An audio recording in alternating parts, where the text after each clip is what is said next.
Petrol ভরার জন্য সে যখন থামল তখনই সেখানে দাঁড়িয়ে থাকা কিছু ছেলের নজর তার উপর পড়ল। এই জনমানবহীন ছোট শহরে সচরাচর নতুন কোনো মুখ দেখা যেত না। তার উপর জেনিফারের মতো সুন্দরী মেয়ে তো কল্পনার বাইরে। ছেলেরা স্বভাবতই এমন সুযোগ হাতছাড়া করতে চাইল না এবং তার সাথে কথা বলার বাহানা খুঁজতে লাগলো। যখন ছেলেরা জানতে পারল যে সে জঙ্গলের ভেতরের একটি কেবিনে যাচ্ছে, তখন তারা খুব উৎসাহের সাথে তাকে সঠিক রাস্তা বুঝিয়ে দিল। কেবিনটি সেখান থেকে কয়েক কিলোমিটার দূরে ছিল এবং সেখানে পৌঁছাতে হলে বেশ কিছু মোড় পার হতে হতো। ইতোমধ্যেই জেনিফারের গাড়িতে পেট্রোল ভরা শেষ হয়ে গিয়েছিল। পেট্রোল পাম্পের কর্মচারী হিসেবে ছেলেটি পাইপটি যথাস্থানে রেখে দিল। যখন সে পেট্রোলের ঢাকনা বন্ধ করতে যাচ্ছিল, জেনিফার তাকে আর কষ্ট দিতে চাইল না। এই তাড়াহুড়ো করতে গিয়ে ছেলেটির পা পানির একটি বালতির উপর পড়ে যায়, যা দেখে বাকিরা তাকে নিয়ে খুব হাসাহাসি শুরু করে। স্বাভাবিকভাবেই বন্ধুদের সামনে ছেলেটি বেশ লজ্জিত বোধ করল। জেনিফার সেখানে আর বেশিক্ষণ থাকা ঠিক মনে করল না এবং দ্রুত নিজের গাড়ি নিয়ে সেখান থেকে বেরিয়ে গেল। এই অদ্ভুত ঘটনাটি তার মেজাজ খারাপ করে দিয়েছিল। পুরো রাস্তা তার ভেতরে এক ধরনের অস্বস্তি কাজ করছিল। শীঘ্রই সে জঙ্গলের সেই কেবিনে পৌঁছে নিজেকে শান্ত করল এবং কিছুক্ষণ নিজের বই লিখল।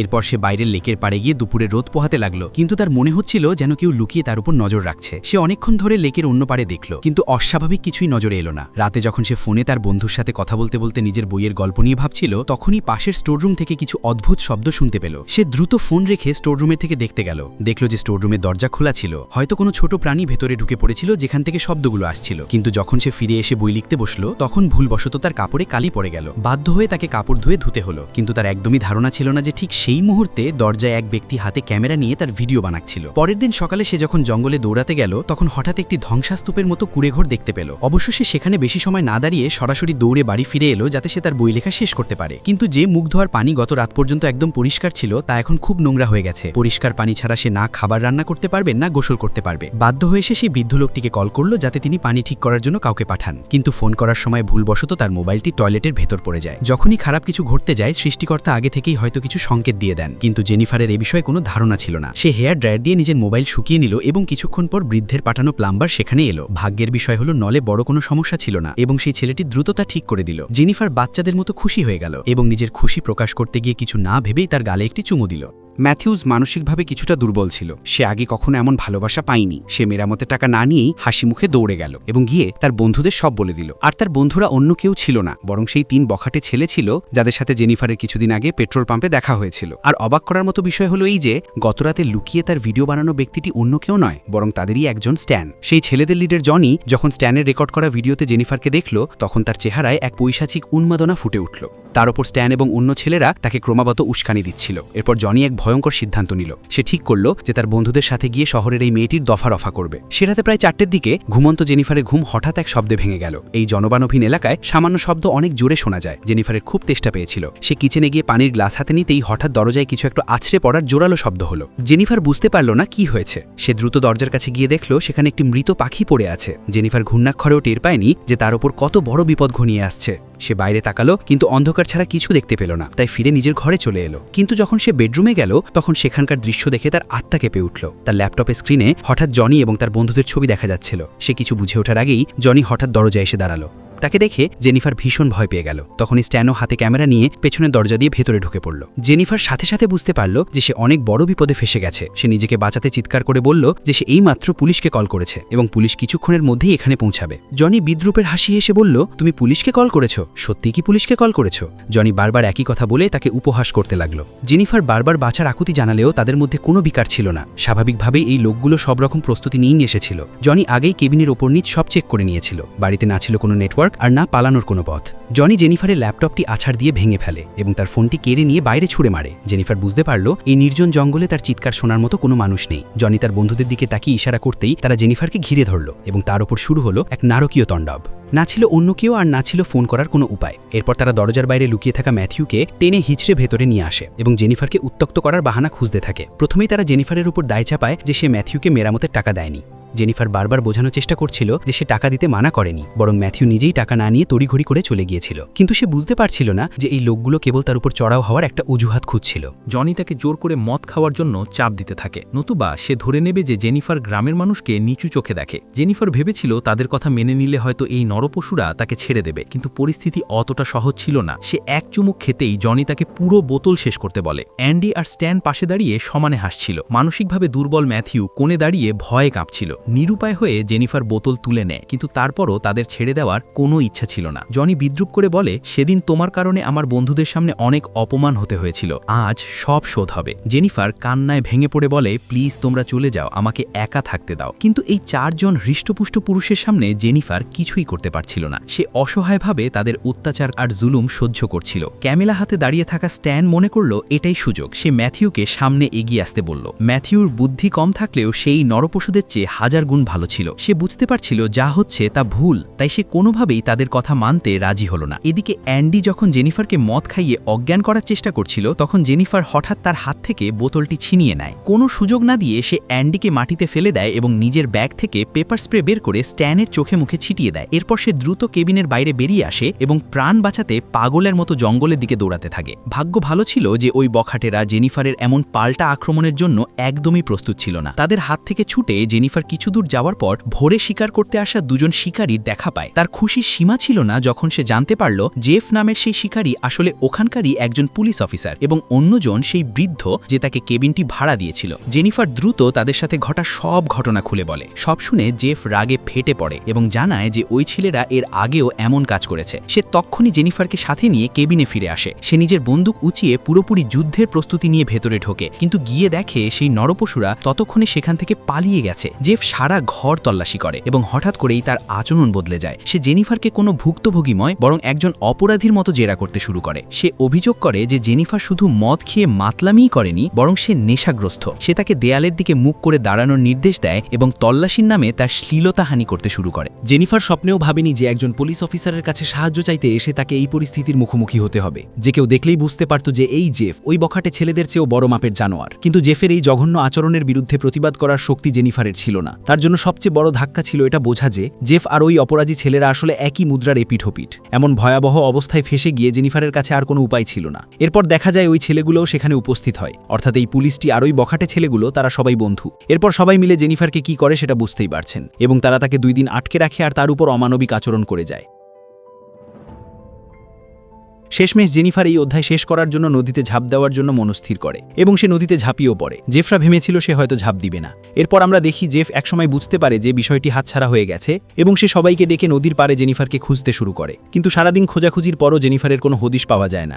জনি আর বাকিদের ধারণা হয়ে যে সে মারা গেছে। তবুও সাবধানতা হিসেবে জেফ সাথে সাথে স্ট্যানের ক্যামেরা থেকে টেপটি বের করে মাটিতে ফেলে পিষে ফেলে। সে সবাইকে নির্দেশ দেয় কেবিন থেকে জেনিফারের যাবতীয় চিহ্ন মুছে ফেলতে, এমনকি তার গাড়িটিও তারা সরিয়ে ফেলে। দলের মধ্যে কেবল ম্যাথিউর বিবেকই তাকে ধ্বংসন করছিল। সে জেনিফারকে খোঁজা থামায়নি। সে নিজেকে এতটাই অপরাধী মনে করছিল যে তার হ্যালোসিনেশন হতে শুরু করে এবং সে সব জায়গায় জেনিফারকে দেখতে পায়। পরের দিন জেফ সেই বৃদ্ধের কাছে কেবিনের চাবি ফেরত দেয় এবং জানায় যে জেনিফার নিখোঁজ। বৃদ্ধ সব বুঝেও জেফের ভয় না জানার ভান হনে থাকেন। দেখতে দেখতে 1 মাস কেটে যায়, জেনিফারের কোনো খোঁজ নেই।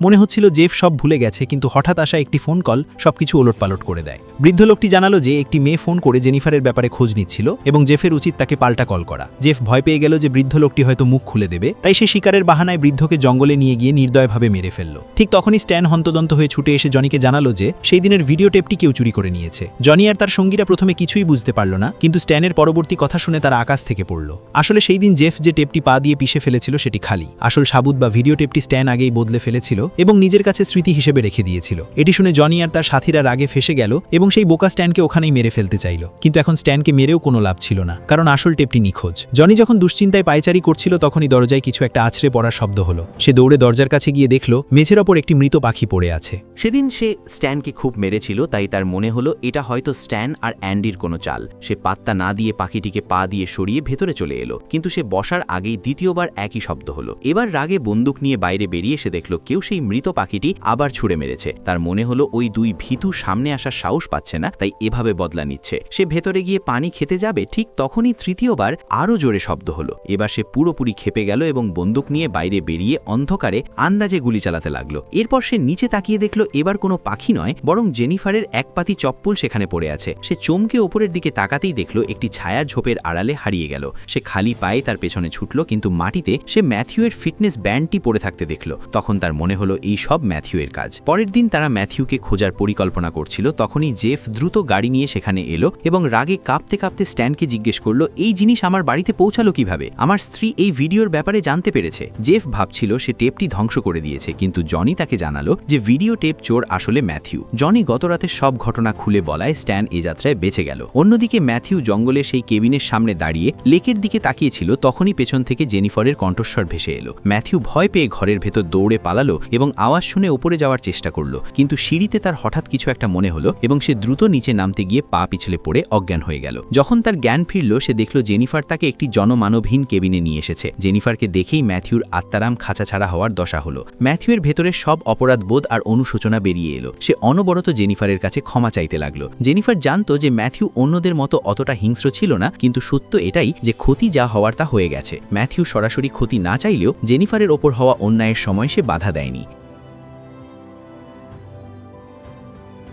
জেনিফার হঠাৎ ম্যাথিউয়ের গলায় ফাঁস পরিয়ে দেয় এবং নিজের জমানো সব রাগ তার ওপর উগড়ে দেয়। কিছুক্ষণ পর জঙ্গলে ম্যাথিউকে খুঁজে থাকা অ্যান্ডি আর স্ট্যান দূর থেকে ম্যাথিউয়ের গুনগুনানি শুনতে পায়। তারা শব্দের উৎস ধরে এগোতে থাকে এবং জনমানবহীন কেবিনের সামনে এসে পৌঁছায়। তারা আলাদা হয়ে ম্যাথিউকে খোঁজার সিদ্ধান্ত নেয়। স্ট্যান বাইরে খুঁজতে থাকে আর অ্যান্ডি কেবিনের ভেতরে যায়। সেখানে সে রক্তমাখা তোষক আর কিছু খালি কৌটা ছাড়া আর কিছুই পায় না। অ্যান্ডি জানতো যে জেনিফার গত 1 মাস এখানে তার জীবনের সবচেয়ে ভয়াবহ দিনগুলো কাটিয়েছে। কিছুক্ষণ পর স্ট্যানের সামনে হঠাৎ জেনিফার এসে দাঁড়ায়। স্ট্যান ভেবেছিল জেনিফার এখনও সেই আগের মতোই দুর্বল মেয়েটি আছে, কিন্তু সে পালানোর চেষ্টা করতেই জেনিফারের পাতা ভালুক ধরার ফাঁদে তার পা আটকে যায়। হাড় ভেঙে যাওয়ার প্রচণ্ড শব্দ আর স্ট্যানের চিৎকারে পুরো জঙ্গল কেঁপে ওঠে। কেবিনের ভেতর থেকে অ্যান্ডি বাইরে কি হয়েছে দেখতে আসতেই জেনিফার ভূতের মতো তার পেছনে এসে দাঁড়ায় এবং লাঠি দিয়ে মাথায় আঘাত করে তাকে অজ্ঞান করে দেয়। যখন তাদের জ্ঞান ফেরে, তারা নিজেদের বলির পাঠার মতো অসহায় অবস্থায় আবিষ্কার করে জেনিফার ঠিক করেছিল রক্তের বদলে রক্ত। তারা তার সাথে যা করেছিল সে ঠিক সেভাবেই প্রতিশোধ নেবে। প্রথমে সে অ্যান্ডিকে শক্ত করে বেঁধে একটি বাথটাবের উপর ঝুলিয়ে দেয়। এরপর সেই বাথটাব অ্যাসিড মেশানো পানি দিয়ে পূর্ণ করে দেয়। অ্যান্ডি যাতে বুঝতে পারে শ্বাসরোধ হওয়ার যন্ত্রণা কেমন, তাই জেনিফার তাকে বারবার সেই অ্যাসিডের পানিতে ডুবাতে থাকে। একসময় ক্লান্ত অ্যান্ডি আর নিজেকে ধরে রাখতে পারে না এবং পুরো শরীর অ্যাসিডে গলে গিয়ে তার মৃত্যু হয়। এরপর স্ট্যানের পালা। জেনিফার তাকে একটি গাছের সাথে শক্ত করে বাঁধে এবং মাছ ধরার বড়শি দিয়ে তার চোখের পাতা টেনে আটকে দেয়, যাতে সে চোখ বন্ধ করতে না পারে। সেদিন সে জেনিফারের ভিডিও করছিল, তাই আজ তাকেও ক্যামেরার সামনে তর্পতে হবে। জেনিফার আগে থেকেই তৈরি করে রাখা পচা মাছের নাড়ি ভুড়ি স্ট্যানের মুখে লেপে দেয়। মুহূর্তের মধ্যেই এক ঝাঁক কাক আর পোকা সেই দুর্গন্ধে স্ট্যানের উপর ঝাঁপিয়ে পড়ে এবং তাকে জ্যান্ত অবস্থায় খুবলে খেতে শুরু করে। এই 2 ঘুঁটিকে শেষ করার পর এবার আসল খেলার পালা। জেনিফার সুন্দর পোশাক পরে সেই পেট্রোল পাম্পে যায় এবং কৌশলে জনিকে বাড়ি থেকে বের করে আনতে সফল হয়।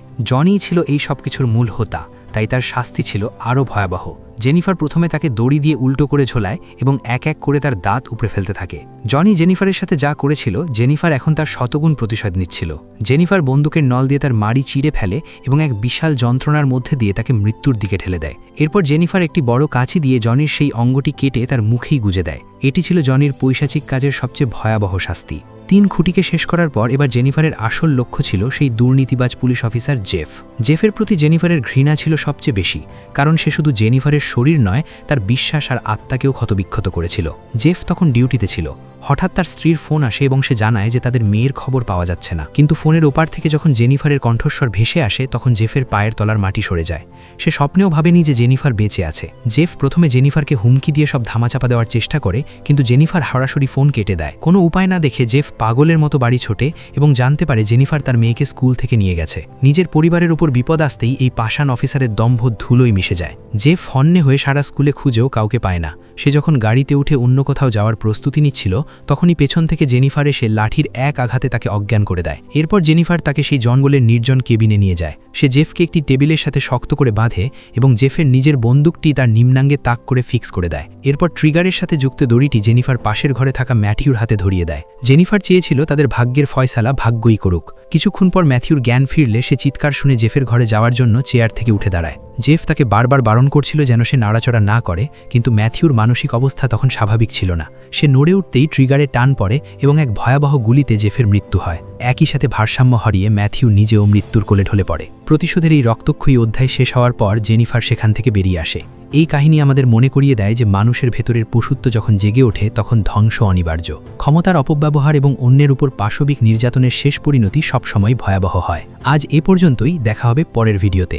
আমাদের ভিডিওটি ভালো লাগলে লাইক দিয়ে সাথেই থাকুন।